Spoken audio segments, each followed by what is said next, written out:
রাস্তাঘাট জমি জমা সম্পূর্ণ তিস্তা নদীর গর্ভে চলে গেছে।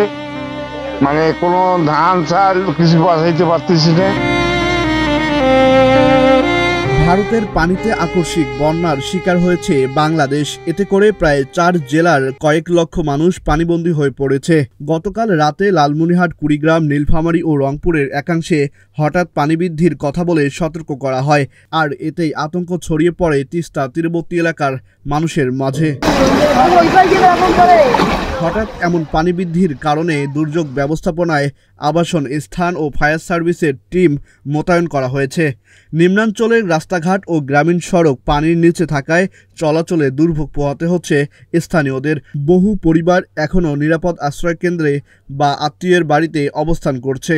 গতকাল রোববার রাত 11টায় পানি প্রবাহ 52.50 সেন্টিমিটার, যা বিপদসীমার 35 সেন্টিমিটার উপর দিয়ে প্রবাহিত হয়েছে। সে সময় পানি নিয়ন্ত্রণে তিস্তা ব্যারেজের 44টি গেট খুলে দেয় পাউবো কর্তৃপক্ষ।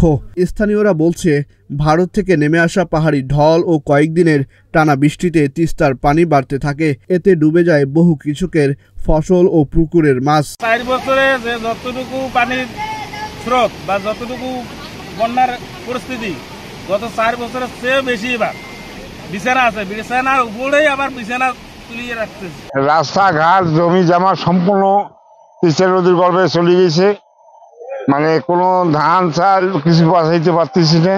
রাস্তাকে আমরা মহিষাহাট থেকে যে রাস্তা স্পার বাঁধাচ্ছে, এই রাস্তাকে আমরা টিকাইতে পারতেছি না।